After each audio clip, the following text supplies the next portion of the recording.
가족의 부탁이 언제부터 명령이 되어버렸을까요? 제가 답을 들은 건 며느리의 통화 소리였습니다. 야, 정말 세상에서 제일 편해. 시어머니 일 시키면 일은 정말 잘해. 나는 그냥 소파에 앉아만 있으면 되는 거야. 며느리는 손님이잖아, 상관없지. 어차피 집에서 할 일도 없으실 텐데, 시어머니 역할 제대로 하시는 거지 뭐.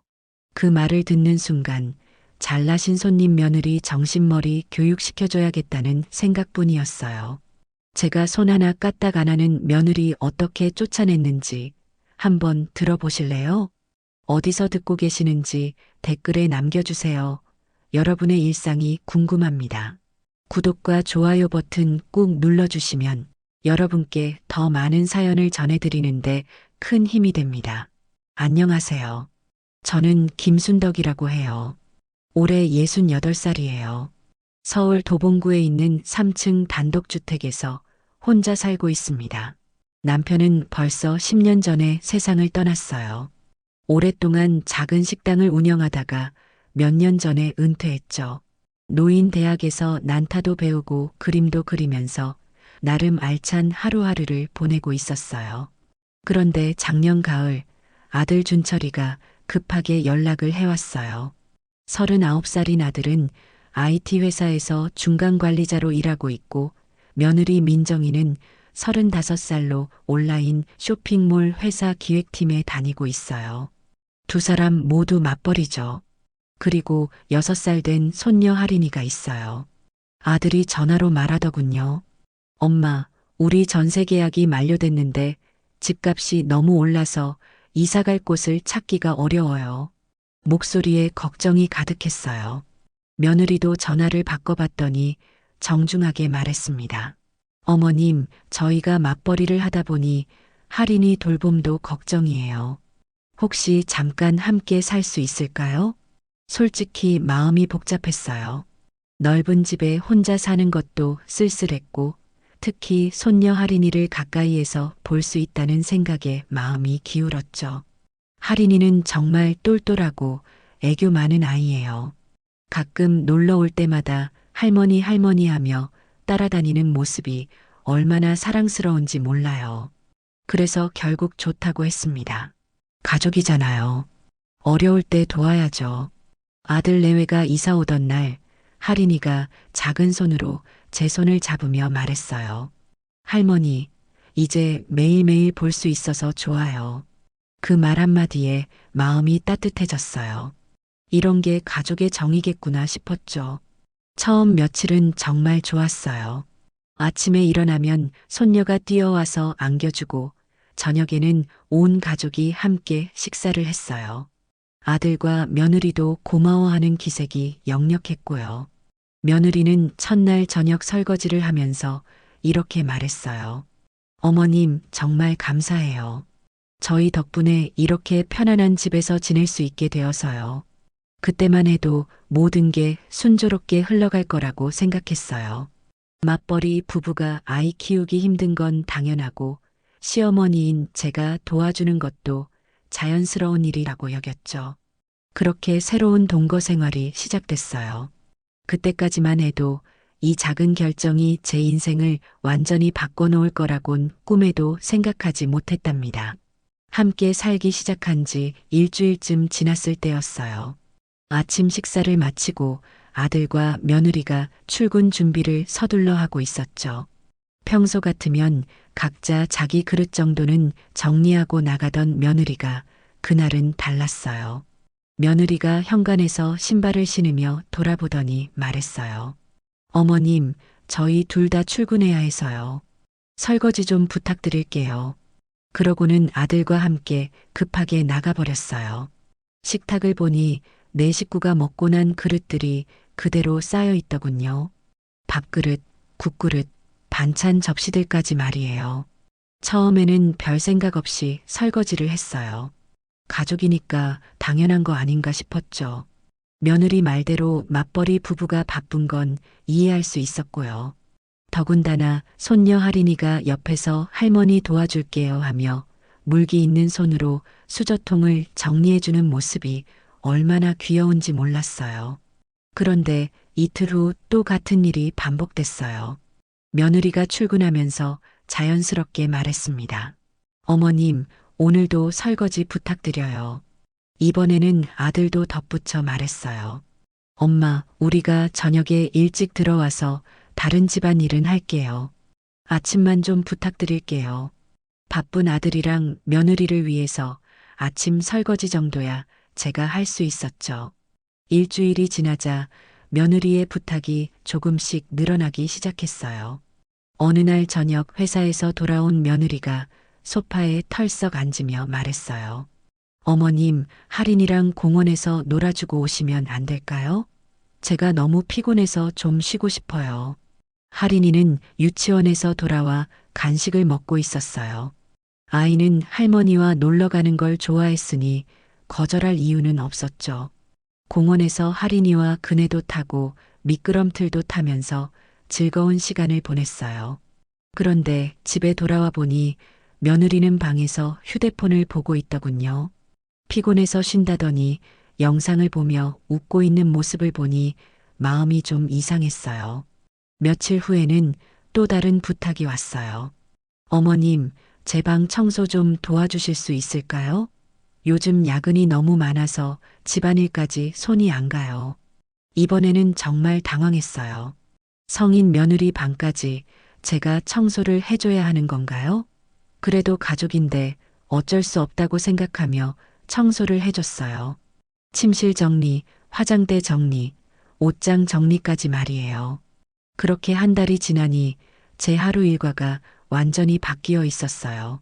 아침에 일어나면 온 가족 아침 차리기, 아들 내외 출근 후 설거지하기, 할인이 유치원 보내고 집 청소하기, 할인이 데리러 가서 공원에서 놀아주기, 저녁 준비하기. 이런 식으로 하루가 훌쩍 지나가더군요. 노인 대학 수업도 빠지게 되고 친구들과의 모임도 취소하게 됐어요. 난타 수업도 그림 그리는 시간도 없어졌죠. 온전히 제 시간이라고 할 수 있는 건 할인이가 잠든 후 밤늦은 시간뿐이었죠. 그래도 그때까지는 참을 만했어요. 맞벌이니까, 바쁘니까, 가족이니까. 그런 이유들로 스스로를 달래고 있었거든요. 더군다나 할인이가 할머니 고마워요. 할머니 최고예요 하며 안겨올 때면 모든 피로가 싹 가시는 것 같았어요. 그때만 해도 이게 시작에 불과했다는 걸 몰랐답니다. 한 달 반 정도 지나니까 며느리의 태도가 조금씩 달라지기 시작했어요. 처음에는 정중하게 부탁하던 것들이 점점 당연한 일처럼 말하기 시작했거든요. 어느 토요일 아침이었어요. 며느리가 늦잠을 자고 일어나서는 부스스한 머리로 거실로 나왔어요. 저는 할인이와 함께 아침을 먹고 있었죠. 어머님, 마트 가실 거죠? 저희 거 장 좀 봐주세요. 예전에는 마트 장 보기 힘들다며 조심스럽게 부탁하던 게 이제는 당연히 제가 할 일인 것처럼 말하더군요. 심지어 메모지에 필요한 것들을 적어서 건네주면서 말했어요. 이것들 빠뜨리지 말고 다 사오세요. 메모지를 받아보니 생활용품부터 시작해서 화장품, 간식, 심지어 며느리가 좋아하는 비싼 요거트까지 적혀 있더라고요. 제가 평소에 먹지도 않는 것들까지 말이에요. 마트에 가서 장을 보는데 카트가 가득 찼어요. 계산을 하면서 보니 10만 원이 훌쩍 넘더군요. 제 돈으로 말이에요. 며느리는 돈을 주지도 않았어요. 당연히 제가 살 거라고 생각하는 것 같았어요. 집에 돌아와서 무거운 장보기 짐을 나르는데 허리가 아팠어요. 68배 나이에 이런 무거운 짐을 혼자 나르는 게 쉽지 않았거든요. 그런데 며느리는 아주 태연하게 소파에서 TV를 보고 있었습니다. 제가 헉헉거리며 짐을 나르는 것도 모른 척하면서요. 며칠 후에는 빨래 문제로 속을 썩였어요. 며느리가 아침에 출근하면서 말했어요. 어머님, 세탁기에 빨래 돌려놓을게요. 널어놓고 개서 정리까지 부탁드려요. 이것도 처음에는 정중하게 부탁하던 일이었는데 이제는 명령조가 되어버렸어요. 세탁기를 열어보니 온 가족 빨래가 한꺼번에 들어있더군요. 아들과 며느리 옷, 속옷, 양말까지 모든 게 다 있었어요. 빨래를 널면서 생각해 보니 정말 이상했어요. 아무리 바빠도 본인 빨래 정도는 본인이 관리할 수 있을 텐데 왜 시어머니인 저한테 모든 걸 맡기는 걸까요? 저녁에는 아들이 들어와서 개켜진 빨래를 보며 말했어요. 엄마가 해주시면 우리가 더 열심히 일해서 나중에 보답할게요. 보답이라는 말이 왜 이렇게 서운하게 들리는 걸까요? 가족인데 보답을 바라고 도와주는 건 아니잖아요. 며느리의 요구는 거기서 끝나지 않았어요. 일주일 후에는 더 당당하게 말했어요. 어머님, 화장실 청소랑 현관 정리도 좀 해주세요. 제가 하고 싶어도 회사 일이 너무 바빠서요. 이번에는 정말 어이가 없었어요. 화장실 청소까지 저더러 하라고 하다니요. 며느리가 쓰는 화장실인데 본인이 청소하는 게 당연한 거 아닌가요? 그런데 며느리는 제가 대답을 망설이자 조금 짜증 섞인 목소리로 말했어요. 어차피 집에 계시잖아요. 저희는 맞벌이라 정말 시간이 없어요. 맞벌이라는 말이 맞는 핑계가 된 것 같았어요. 무엇을 시켜도 맞벌이니까, 바쁘니까, 어쩔 수 없다는 식으로 말하는 게 얼마나 얄미운지. 그렇게 2달이 지나니 제 역할이 완전히 정해져 버렸어요. 집안의 모든 자비를 하는 사람. 청소, 빨래, 설거지, 장보기, 요리까지. 며느리는 회사에서 돌아와서는 소파에 앉아 휴대폰만 보거나 TV만 봤어요. 어느 날 저녁 할인이가 제 무릎에 앉아서 말했어요. 할머니, 오늘도 할머니가 우리 집에서 제일 바빠요. 6살 아이도 알 정도로 제가 집안일을 다 하고 있었던 거죠. 그 말을 들으니 서글퍼졌어요. 제가 돕는 게 가족에게 좋은 일이라고 생각했는데 언제부턴가 이용당하고 있다는 기분이 들기 시작했어요. 그래도 그때까지는 참았어요. 가족이니까, 며느리가 힘드니까, 이런 마음으로 말이에요. 더욱이나 며느리의 요구는 점점 더 커져만 갔답니다. 어느 월요일 아침이었어요. 며느리가 급하게 출근 준비를 하면서 말했어요. 어머님, 할인이 유치원 등원하고 하원까지 계속 부탁드릴게요. 저희 출근 퇴근 시간이 안 맞아서요. 처음에는 며칠만 부탁한다고 했는데 이제는 아예 계속 맡기겠다는 거였어요. 등원은 오전 9시, 하원은 오후 2시. 거기다 할인이를 데리고 와서는 간식도 챙겨주고 놀아주는 것까지 당연하게 여기더군요. 며칠 후에는 더 황당한 요구가 있었어요. 어머님, 제가 회사에서 야근하는 날이 많아졌어요. 할인이 저녁 먹이고 씻기고 재우는 것까지 부탁드려도 될까요? 이제는 아이 돌봄까지 완전히 제게 맡기겠다는 얘기였어요. 손녀가 예쁘긴 하지만 매일 저녁마다 씻기고 재우는 것까지 하려니 정말 힘들었어요. 68살 나이에는 체력적으로 쉽지 않은 일이었거든요. 그런데 정작 며느리는 야근한다고 하면서 저녁 9시에 들어와서는 화장을 지우고 편안한 옷으로 갈아입고 소파에서 휴대폰을 보고 있었어요.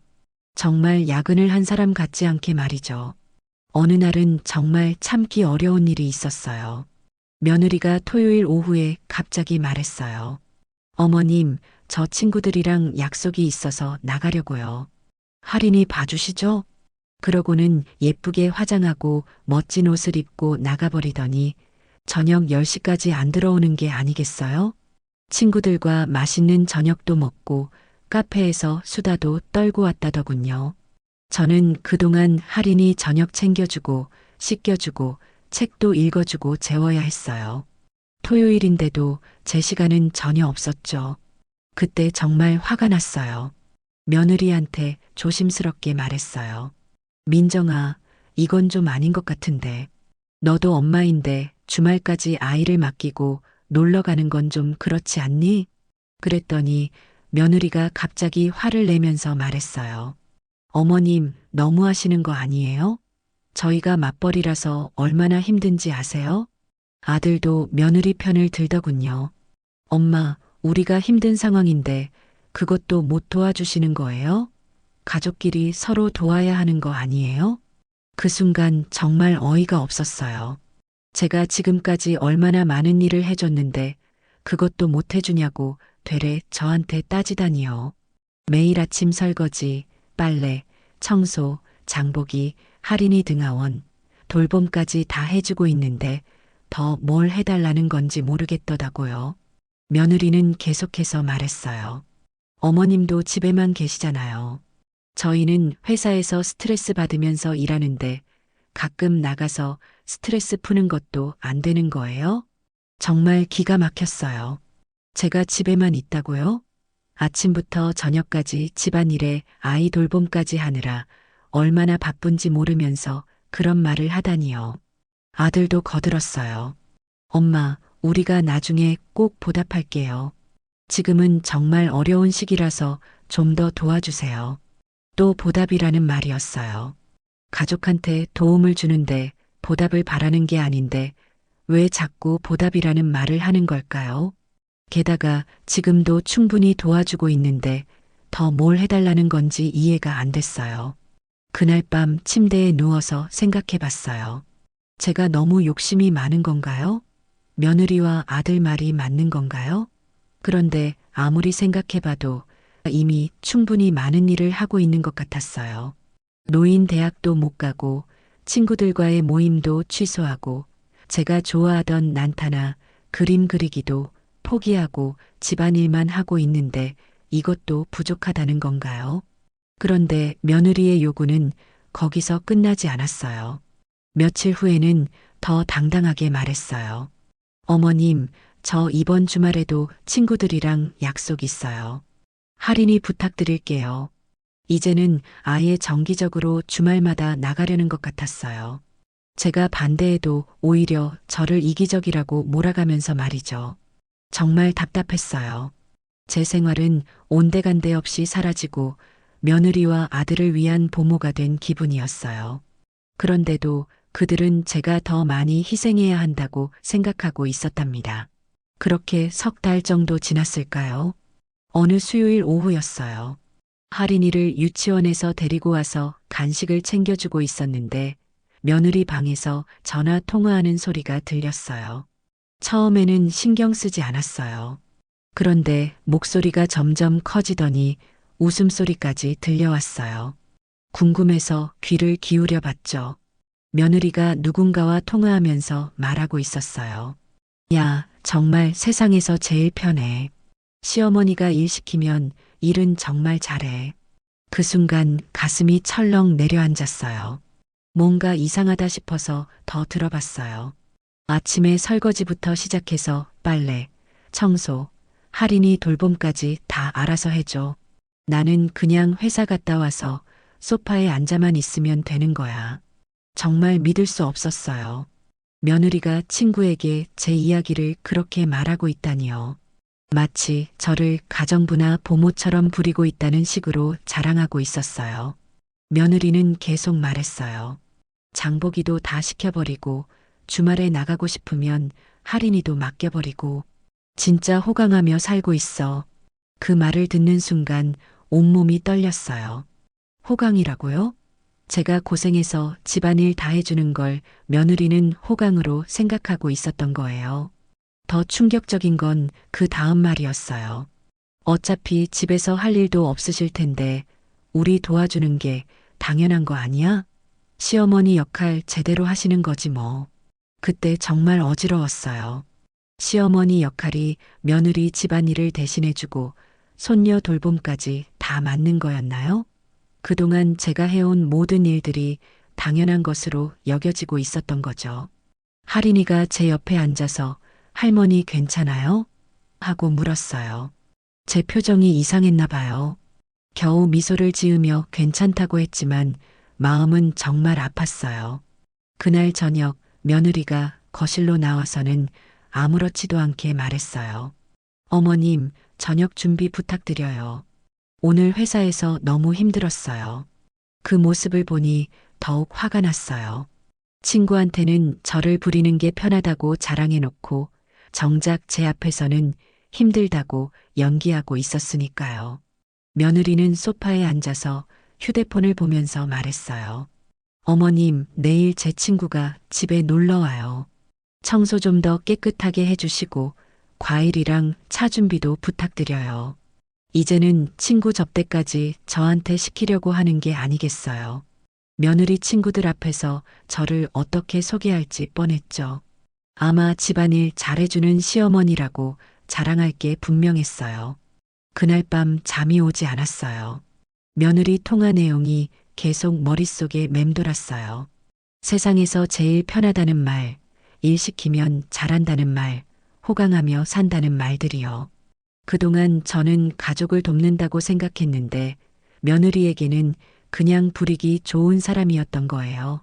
맞벌이라서 어쩔 수 없다고 하면서 사실은 저를 이용하고 있었던 거죠. 다음 날 아침 며느리가 또 자연스럽게 말했어요. 어머님, 친구 올 때까지 집 정리 잘 부탁드려요. 그 순간 정말 참기 어려웠어요. 어제 통화 내용을 들었다고 말하고 싶었지만 참았어요. 일단은 며느리가 어떻게 나오는지 더 지켜보기로 했어요. 오후에 며느리 친구가 왔을 때였어요.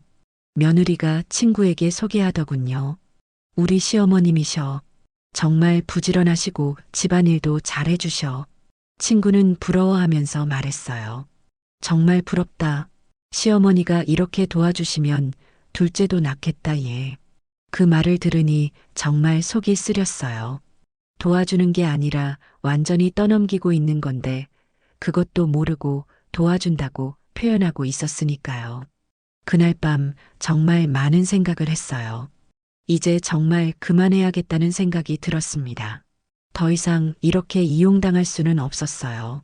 며느리에게 저는 가족이 아니라 그냥 편리한 도구였던 거예요. 마음속으로 결심했어요. 이제 진짜 끝이야. 더 이상 참지 않겠어. 그 결심을 하고 나니 이상하게 마음이 차분해졌어요. 그동안 억눌렀던 분노와 서운함이 오히려 냉정함으로 바뀌었달까요? 며느리의 통화를 듣고 나서 모든 게 명확해졌어요. 제가 가족으로 대접받고 있는 게 아니라 그냥 편리한 일꾼 취급을 받고 있었다는 걸 말이에요. 다음 날 아침 아들과 며느리가 출근할 때도 아무 말 하지 않았어요. 평소처럼 설거지를 하고 할인이를 유치원에 보냈죠. 겉으로는 똑같아 보였을 거예요. 그런데 속으로는 계획을 세우고 있었어요. 어떻게 하면 이 상황을 끝낼 수 있을지 말이에요. 무작정 화를 내거나 감정적으로 행동해서는 안 된다고 생각했어요. 냉정하게, 확실하게 해야 한다고 생각했죠. 며느리가 그동안 저한테 시킨 일들을 종이에 적어봤어요. 아침 설거지, 빨래, 청소, 장보기, 할인이 등하원, 돌봄, 심지어 며느리 방 청소까지. 적고 보니 정말 많더군요. 이 모든 걸 68살 시어머니 혼자 다 하고 있었던 거예요. 그러다 할인이 방에서 자고 있는 모습을 봤어요. 예쁘게 자고 있는 손녀를 보니 마음이 조금 흔들렸어요. 할인이는 정말 순수하고 착한 아이예요. 이 모든 갈등과는 상관없이 할머니를 좋아해주는 소중한 손녀죠. 혹시 제가 너무 성급하게 결정하는 건 아닐까 싶었어요. 할인이를 생각하면 좀 더 참아봐야 하는 건 아닐까요? 아이에게는 할머니가 필요할 텐데 말이에요. 그날 저녁 할인이가 제 무릎에 앉아서 말했어요. 할머니, 오늘 유치원에서 할머니 자랑했어요. 할머니가 제일 예쁘다고 했어요. 그 말을 듣고 눈물이 날 뻔했어요. 이 순수한 아이만큼은 저를 진심으로 좋아해주고 있었으니까요. 며느리와 아들은 저를 이용하고 있었지만 할인이만큼은 진짜 할머니로 생각해주고 있었어요. 그래서 그날 밤에는 마음이 또 흔들렸어요. 차마 냉정해지기 어려웠어요. 할인이를 생각하면 계속 참아야 하는 건 아닐까 하는 생각이 들었죠. 며칠 더 지나면서 며느리는 여전히 똑같았어요. 아침에 나가면서 자연스럽게 말했어요. 어머님, 저가요. 알아서 해주실 거죠? 마치 저를 부리는 게 당연한 일인 것처럼 말이에요. 그 모습을 보면서 다시 마음이 굳어졌어요. 할인이는 사랑스럽지만 그렇다고 해서 며느리의 횡포를 계속 참을 수는 없었어요. 그날 밤 혼자 앉아서 생각했어요. 제 인생은 언제까지 이렇게 다른 사람을 위해서만 살아야 하는 걸까요? 68살인데 제 시간 하나 없이 며느리와 아들을 위해서만 살아야 하는 걸까요? 마음속 결심은 점점 더 확고해져 갔어요. 이제 정말 끝내야 한다고. 더 이상 이런 식으로 살 수는 없다고 말이에요. 할인이에게는 미안했지만 제 인생도 소중하니까요. 그런 마음으로 며칠을 보내던 중이었어요. 어느 목요일 오후 며느리가 회사에서 일찍 들어왔어요. 평소보다 2시간이나 일찍 들어온 거였죠. 저는 할인이와 함께 거실에서 그림을 그리고 있었어요. 며느리가 들어오더니 급하게 말했어요. 어머님, 급한 일이 생겼어요. 회사에서 중요한 계약서를 내일까지 등기로 보내야 하는데요. 그러면서 봉투 하나를 제 앞에 내밀었어요. 이거 오늘 중으로 등기 좀 보내주세요. 정말 중요한 거라서 꼭 오늘 보내야 해요. 저는 봉투를 받아들면서 물었어요. 그럼 너는 뭐 하고 있을 거니? 저는 다른 급한 업무가 있어서 집에서 처리해야 해요. 정말 바빠서 등기 보내러 갈 시간이 없어요. 그렇게 말하고는 자기 방으로 들어가 버렸어요. 잠시 후 방에서 나는 소리를 들어보니 웃음소리였어요. 며느리가 침대에 누워서 유튜브를 보며 깔깔거리는 소리였죠. 정말 어이가 없었어요. 급한 업무는 무슨 그냥 집에서 놀고 싶어서 저한테 떠넘긴 거였어요. 그때 문득 생각이 들었어요. 이번이 기회일 수도 있겠다고 말이에요. 며느리가 얼마나 무책임한지, 얼마나 저를 당연하게 여기는지 확실히 보여줄 수 있는 기회 말이에요. 봉투를 들여다보니 정말 회사 계약서처럼 보였어요. 겉봉에는 긴급이라고 빨간 글씨로 적혀 있었고요. 분명히 중요한 서류인 것 같았어요. 평소 같으면 바로 등기를 보냈을 거예요. 가족이니까, 며느리가 부탁하니까 말이에요. 그런데 이번에는 달랐어요. 며느리가 방에서 여유롭게 유튜브를 보고 있는 모습을 보니 화가 났어요. 나는 우체국에 나가고 며느리는 집에서 편안하게 쉬고 있는 이 상황이 정말 말이 안 된다고 생각했어요. 성인이 자기 일을 왜 시어머니한테 떠넘기는 건지 이해할 수 없었어요. 그래서 결심했어요. 이번만큼은 보내지 않겠다고 말이에요. 며느리가 직접 해야 할 일은 며느리가 하게 만들겠다고요. 봉투를 식탁 위에 올려놨어요. 며느리는 방에서 계속 유튜브를 보고 있었고 가끔씩 전화 통화도 하고 있었어요. 친구와 수다 떠는 소리가 들렸어요. 며느리는 등기를 보냈는지 확인하지도 않더라고요. 아마 당연히 제가 보냈을 거라고 생각하고 있었겠죠. 저녁 식사 때 며느리가 말했어요. 어머님, 등기 잘 보내주셨죠? 저는 담담하게 대답했어요. 아니, 안 보냈어. 며느리가 깜짝 놀라면서 물었어요. 네, 왜요? 오늘 중으로 보내야 한다고 말씀드렸잖아요. 저는 침착하게 말했어요. 너도 집에 있었는데 왜 나한테 시켰니? 네가 직접 가서 보내면 되는 거 아니야? 며느리 얼굴이 빨갛게 달아올랐어요. 어머님이 택배 보내주신다고 하셨잖아요. 저는 다른 일이 바빠서 못 간다고 했고요. 그때 아들이 끼어들었어요. 엄마, 무슨 일이에요? 왜 서류를 안 보내주신 거예요? 저는 두 사람을 차례로 쳐다보면서 말했어요. 민정이가 방에서 유튜브 보면서 웃고 있는 걸 내가 다 들었어. 바쁘다더니 하루 종일 놀고 있었잖아. 며느리가 당황하면서 변명했어요. 잠깐 쉬는 시간이었어요. 전 정말 바빴다고요. 그 순간 정말 화가 치밀어 올랐어요. 지금까지도 거짓말을 하고 있었으니까요. 정말 급한 일이었다면 본인이 직접 챙겼어야 하는 일을 떠맡기다니요. 그날 밤 며느리는 급하게 밤늦게 편의점 택배를 보내러 나갔습니다. 며느리가 화난 표정으로 말했어요. 어머님 때문에 일이 늦어졌어요. 회사에서 뭐라고 하면 다 어머님 탓이에요. 그 말을 듣고 확신했어요. 이 사람은 절대 변하지 않을 거라고 말이에요. 잘못한 건 본인인데 오히려 저를 탓하고 있었으니까요. 그때부터 제 마음속 계획이 구체적으로 만들어졌어요. 이제 정말 끝을 내야겠다고, 더 이상 이런 식으로 살 수는 없다고 말이에요. 등기 사건 다음 날이었어요. 며느리가 회사에 출근할 때는 별말 없이 나가더라고요.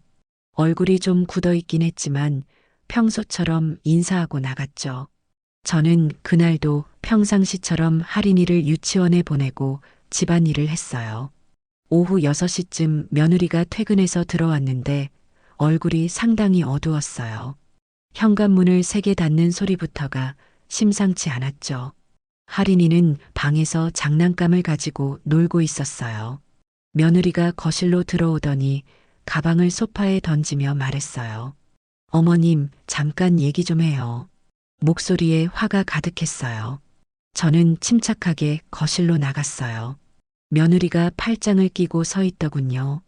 어머님이 어제 택배 안 보내주신 것 때문에 회사에서 얼마나 혼났는지 아세요? 그렇게 말하며 저를 째려보고 있었어요. 마치 제가 큰 잘못을 저지른 것처럼 말이에요. 계약이 하루 늦어져서 클라이언트가 엄청 화를 냈다고요. 상사한테도 혼났고 팀 전체가 난리가 났어요. 저는 가만히 듣고 있었어요. 며느리는 계속해서 화를 냈어요. 어머님, 시키는 일도 제대로 못 하시는 거예요? 그냥 등기 하나 보내달라고 했는데 그것도 못 해주시는 거냐고요. 그 말을 듣는 순간 정말 어이가 없었어요. 시키는 일이라고요? 저를 뭘로 보고 있는 건가요? 얘는 정말 제가 가정부라도 되는 줄 알고 있는 거예요. 저는 차분하게 대답했어요. 예, 그건 원래 네가 직접 했어야 할 일이야. 나한테 시킬 일이 아니었어. 며느리가 더욱 화를 내며 말했어요. 어머님이 집에 계시잖아요. 저희는 맞벌이라서 바쁘다고 몇 번을 말씀드렸는데요. 또 맞벌이 핑계였어요. 맞벌이면 뭐든지 시어머니한테 떠넘겨도 되는 건가요? 아들이 그때 들어왔어요. 퇴근하고 온 거였죠. 며느리가 바로 아들한테 말했어요. 여보, 어머님이 어제 제 서류 안 보내주셔서 회사에서 큰일 날 뻔했어요. 아들이 저를 보며 말했어요. 엄마, 왜 안 보내주신 거예요? 민정이가 그렇게 부탁했는데요. 저는 아들을 똑똑히 쳐다보며 말했어요. 준철아, 너는 39살이고 민정이는 35살이야. 성인들이 자기 일도 못하고 68살 어머니한테 떠넘기는 게 맞다고 생각하니? 아들이 당황하면서 말했어요. 그게 아니라 엄마가 도와주시면 좋잖아요. 가족끼리 서로 돕는 거 아니에요? 며느리가 끼어들었어요. 맞아요. 저희가 일하러 나가는 동안 어머님은 집에 계시잖아요. 그럼 이런 일들 좀 도와주시는 게 당연한 거 아니에요? 그 순간 정말 화가 폭발할 것 같았어요. 당연하다고요? 제가 며느리 일까지 해주는 게 당연하다고 바락바락 대드는 꼬라지를 더 이상 참을 수 없었어요. 저는 목소리를 높이며 말했어요. 당연한 게 어디 있어? 내가 지금까지 얼마나 많은 일을 해줬는데 또 뭘 해달라는 거야? 며느리가 더욱 당당하게 말했어요. 어머님이 해주신 일들이 뭐가 그렇게 대단한 일이에요? 설거지, 빨래, 청소 이런 거 다 기본적인 집안일이잖아요. 기본적인 집안일이라고요?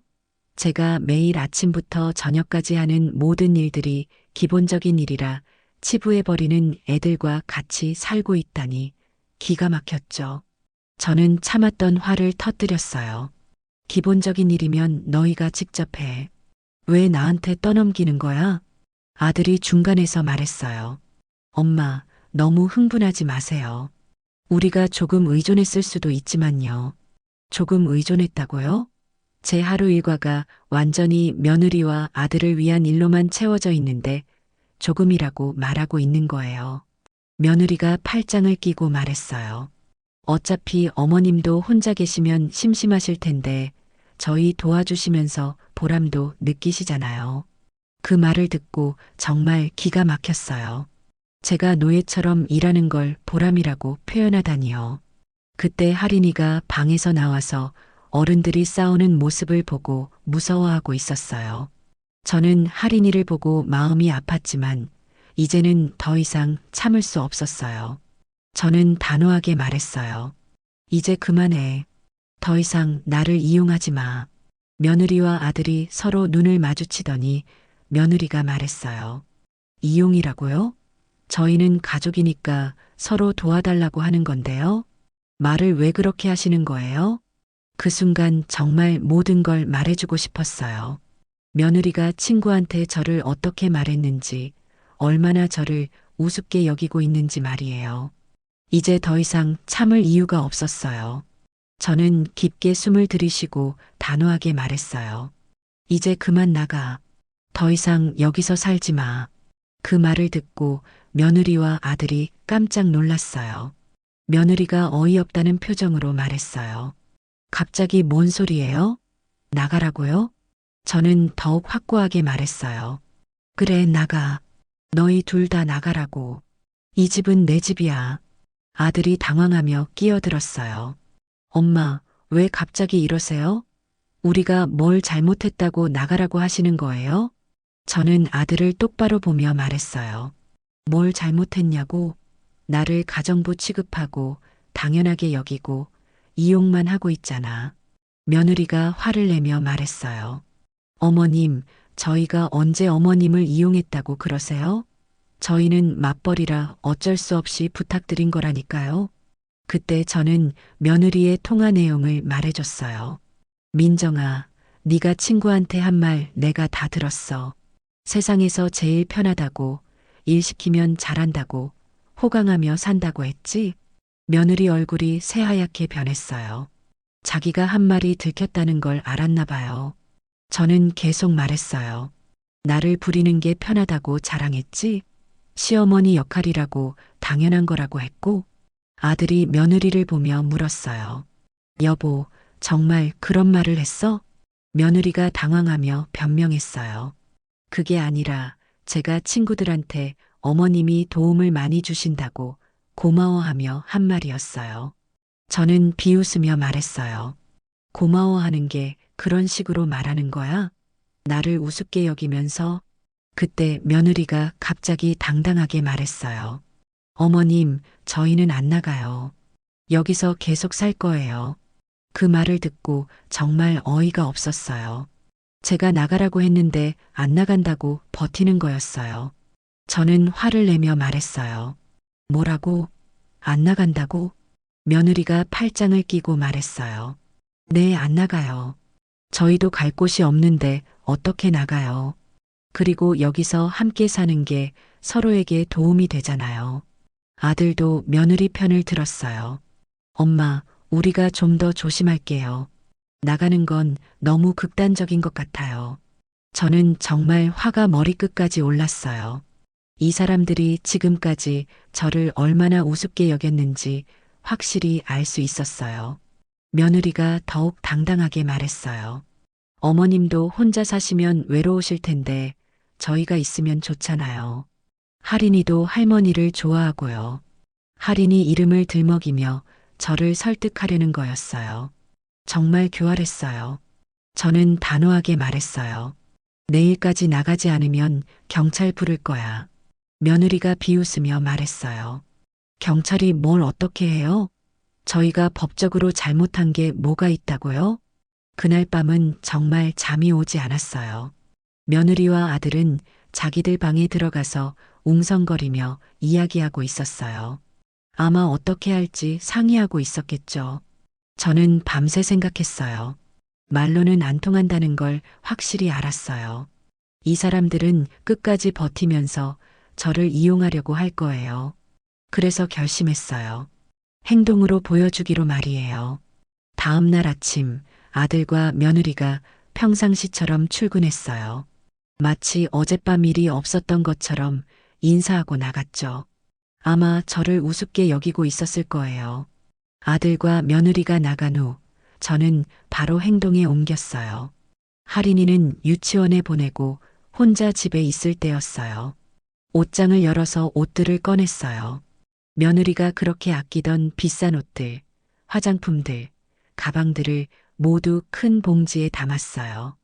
아들과 며느리 짐을 다 챙기고 나서 할인이 물건들은 따로 예쁜 가방에 정리했어요. 장난감, 옷까지, 책들까지 말이에요. 모든 짐을 집 앞 복도에 깔끔하게 정리해서 내놓았어요.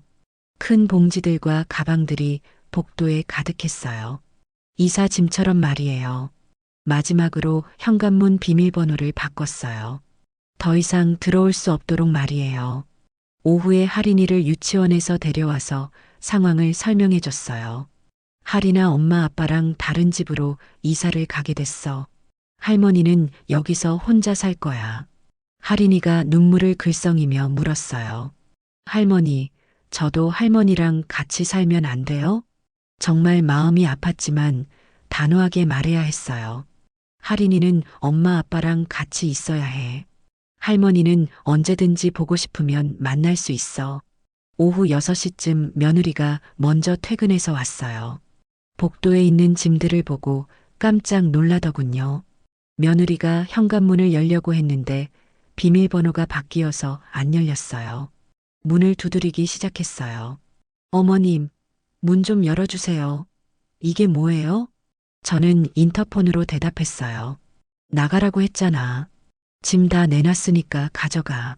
며느리가 복도에서 소리를 지르기 시작했어요. 어머님, 이게 뭐 하시는 거예요? 저희 짐을 왜 맘대로 밖에 내놓으신 거냐고요. 목소리가 점점 커져서 이웃들이 나와서 구경하기 시작했어요. 며느리는 그런 것도 신경 쓰지 않고 계속 소리를 질렀어요. 어머님, 문 열어주세요. 이렇게 하시면 안 되잖아요. 저는 창문 너머로 말했어요. 나가라고 몇 번을 말했는데 안 나가니까 이렇게 하는 거야. 이제 그만 가. 며느리가 더욱 큰 소리로 말했어요. 저희가 갈 곳이 없다고 했잖아요. 어떻게 이럴 수 있어요? 그때 아들이 퇴근해서 나타났어요. 복도에 쌓인 짐들과 문 앞에서 소리를 지르고 있는 며느리를 보고 당황했어요. 이게 뭐야? 왜 우리 짐이 여기 있어? 며느리가 울먹이며 말했어요. 어머님이 우리 짐을 다 밖에 내놓으셨어. 집에도 못 들어가게 하시고. 아들이 문을 두드리며 말했어요. 엄마, 문 좀 열어주세요. 얘기해봐요. 저는 단호하게 대답했어요. 나가라고 했는데 안 나간다고 했잖아. 이제 진짜 나가. 아들이 목소리를 높였어요. 엄마, 이렇게 하시면 안 되잖아요. 우리도 갈 곳을 찾을 시간이 필요하다고요. 며느리가 다시 소리를 지르기 시작했어요. 어머님, 할인이는 어떻게 하시려고 그래요? 아이까지 길거리에 내쫓으시려고요? 그 말을 듣고 마음이 아팠어요. 할인이는 정말 잘못이 없는 아이인데 말이에요. 그래도 마음을 굳게 먹었어요. 며느리와 아들이 번갈아 가며 문을 두드리고 소리를 질렀어요.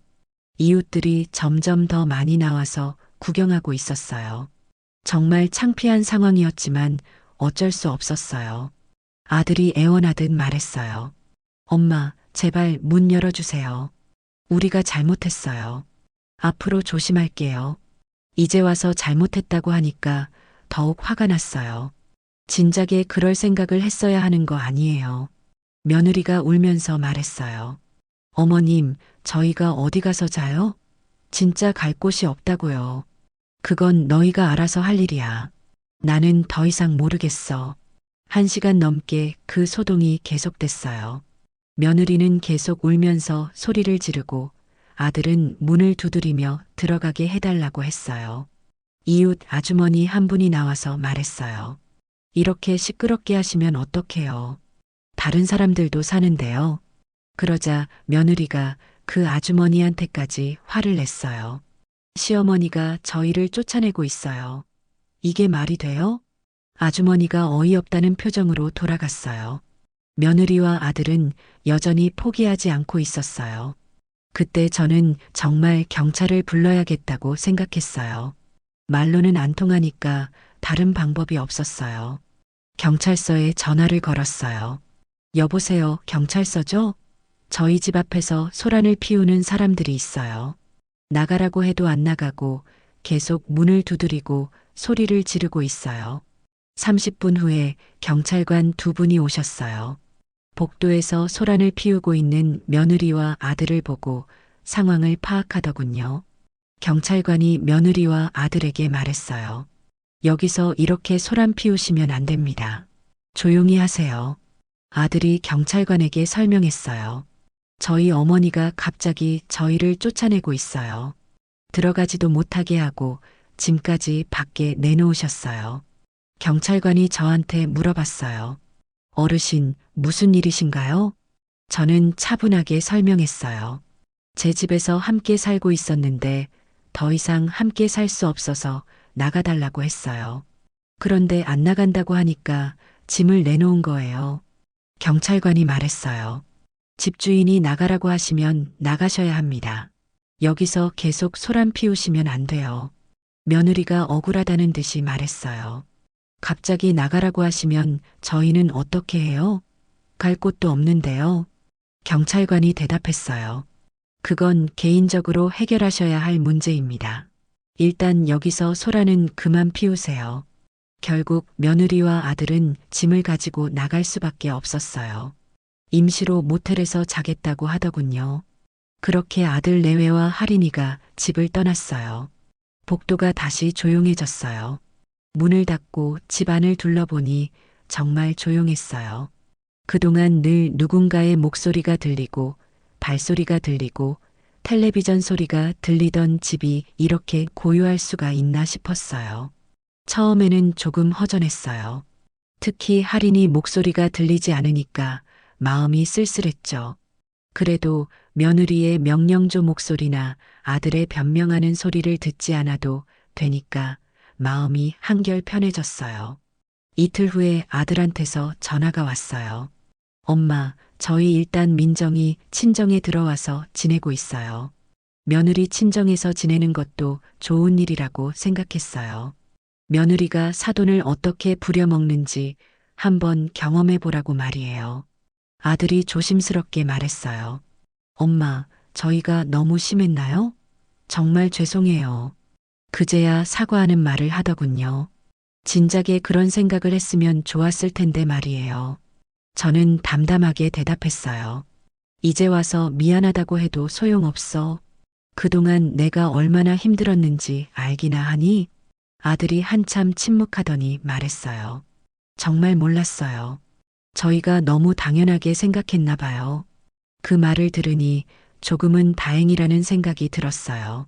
적어도 아들은 자기들이 잘못했다는 걸 깨달은 것 같았으니까요. 며칠 후에는 아들이 혼자 집으로 찾아왔어요. 할인이는 데리고 오지 않았어요. 아마 며느리가 오지 못하게 막았을 거예요. 아들이 현관에서 말했어요. 엄마, 정말 죄송해요.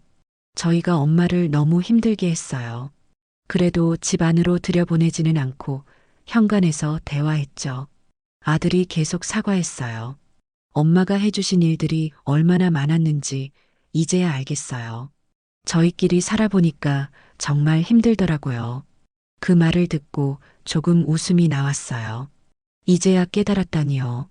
제가 그동안 얼마나 많은 일을 해줬는지 말이에요. 저는 단호하게 말했어요. 이제 와서 깨달아도 늦었어. 너희는 너희끼리 잘 살아. 아들이 안타까운 표정으로 말했어요. 엄마, 언젠가는 용서해 주실 수 있을까요? 시간이 지나봐야 알겠지. 지금은 혼자 살고 싶어. 그 후로도 아들은 일주일에 한 번씩 찾아왔어요. 때로는 전화를 하기도 했고요. 며느리는 한 번도 연락하지 않았어요. 아마 저한테 화가 나 있을 거예요. 아들이 어느 날 말했어요. 엄마, 할인이가 할머니 보고 싶다고 계속 얘기해요. 마음이 아팠지만 단호하게 말했어요. 할인이는 언제든지 환영이야. 일주일 후에 아들이 할인이만 데리고 왔어요. 할인이가 제게 달려와서 안겼어요. 할머니, 보고 싶었어요. 정말 반가웠어요. 할인이는 잘못이 없으니까 언제든지 보고 싶었거든요. 할인이와 함께 공원도 가고 그림도 그리고 맛있는 것도 해줬죠. 예전처럼 말이에요. 다만 이번에는 누군가 시켜서 하는 게 아니라 제가 하고 싶어서 하는 거였어요. 다시 혼자가 되니까 정말 평화로웠어요. 아무도 저한테 이것저것 시키지 않고 아무도 당연하게 여기지 않았죠.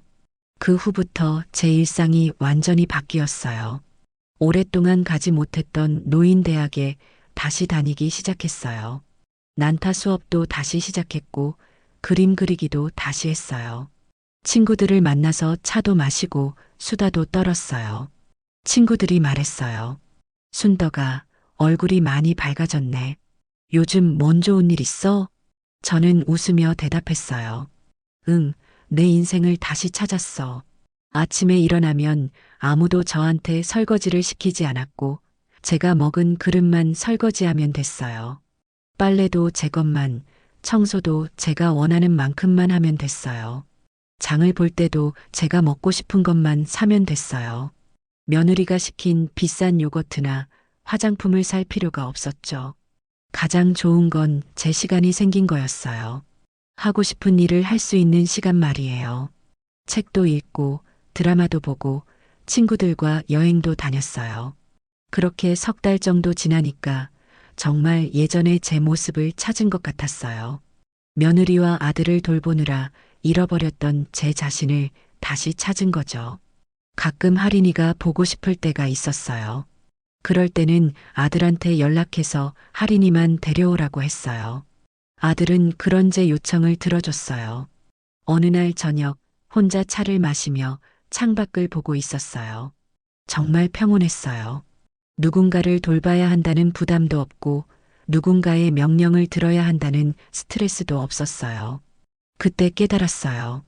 가족이라고 해서 무조건 희생해야 하는 건 아니라는 걸 말이에요. 제 인생도 소중하고 제 시간도 중요하다는 걸 말이에요. 이제는 확신해요. 더 이상 누구를 위해서만 사는 게 아니라 저를 위해서도 살아야 한다는 걸 말이에요. 맞벌이 며느리에게 모든 일을 떠맡기며 살았던 그 힘든 시간들이 있었기에 지금의 이 평온함이 더욱 소중하게 느껴집니다.